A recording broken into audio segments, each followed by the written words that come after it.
Bayangkan di sebuah kerajaan yang begitu kuat hingga menguasai hampir seluruh Nusantara. Ternyata di balik kejayaannya ada satu sosok yang namanya melegenda, yaitu Gajah Mada. Tapi siapa sih sebenarnya Gajah Mada itu dan bagaimana dia bisa menyatukan Nusantara? Benarkah dia menghilang secara misterius? Mari kita ungkap kisahnya. Awal karir Gajah Mada. Kita mulai dari awal. Tidak banyak yang tahu tentang asal-usul Gajah Mada. Ada yang bilang dia berasal dari rakyat biasa, ada juga yang percaya dia keturunan bangsawan. Yang jelas, dia pertama kali muncul sebagai prajurit kepercayaan Jayanegara. Pada tahun 1319, Kerajaan Majapahit mengalami kekacauan karena pemberontakan Rakuti.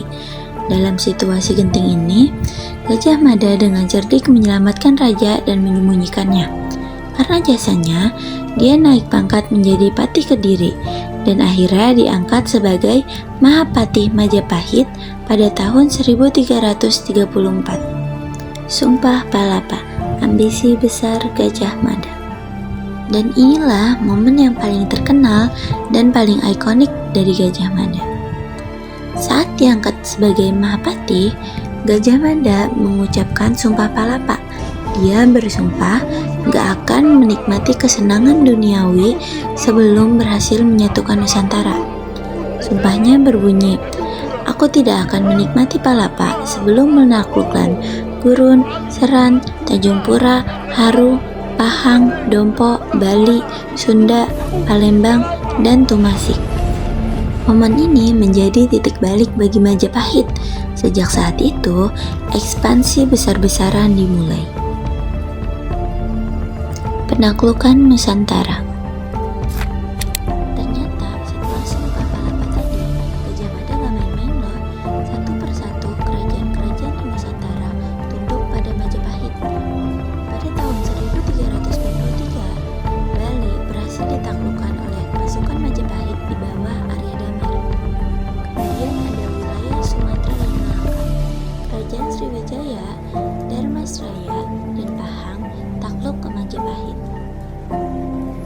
Sulawesi, Maluku, dan Nusa Tenggara juga berhasil dikuasai melalui ekspedisi maritim. Bahkan, wilayah Tumasik atau Singapura sekarang berhasil dikuasai pada zaman itu, menjadikan Majapahit sebagai kekuatan maritim terbesar di Asia Tenggara loh.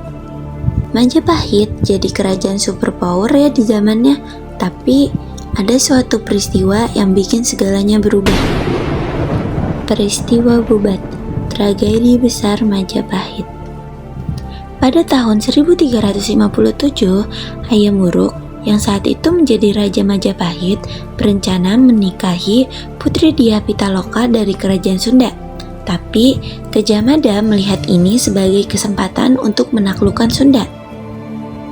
Saat Kerajaan Sunda datang ke Majapahit, Gajah Mada meminta mereka menyerahkan diri sebagai tanda tunduk. Hal ini memicu pertempuran yang berakhir tragis. Raja Sunda dan para pengawalnya tewas, dan kemudian Putri Dyah Pitaloka memilih untuk bunuh diri. Tragedi ini bikin posisi Gajah Mada tuh goyah. Banyak bangsawan Majapahit yang tidak setuju dengan tindakannya. Akhirnya, dia mundur dari istana dan mengasingkan diri ke Madakaripura. Akhir hidup Gajah Mada, hilang secara misterius. Setelah peristiwa Bubat, Gajah Mada menghilang dari istana.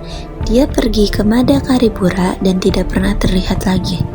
Ada yang bilang dia meninggal sekitar tahun 1364, tapi ada juga teori yang mengatakan dia tidak benar-benar mati, melainkan menghilang secara misterius. Hingga kini, Madakaripura masih dianggap sebagai tempat keramat yang berhubungan dengan Gajah Mada. Warisan Gajah Mada, sang pemersatu Nusantara. Gajah Mada memang bukan seorang raja, tapi pengaruhnya jauh lebih besar dari banyak raja di masanya. Ia bukan hanya panglima perang, tapi juga seorang pemimpin visioner yang membawa gagasan besar, gagasan tentang persatuan Nusantara. Salah satu warisan yang ditinggalkan oleh Gajah Mada yaitu adalah konsep Nusantara. Sumpah Malapa bukan hanya sekedar janji seorang Mahapati, tapi juga fondasi dari impian besar menyatukan Nusantara. Dan kini, konsep inilah yang menjadi inspirasi bagi Indonesia modern. Yang kedua, Universitas Gajah Mada. Namanya diabadikan sebagai simbol kecerdasan dan kepemimpinan. Universitas Gajah Mada, salah satu perguruan tinggi terbesar di Indonesia, menjadi bukti bahwa warisan Gajah Mada tetap hidup dalam dunia pendidikan. Yang ketiga, legenda yang tetap hidup.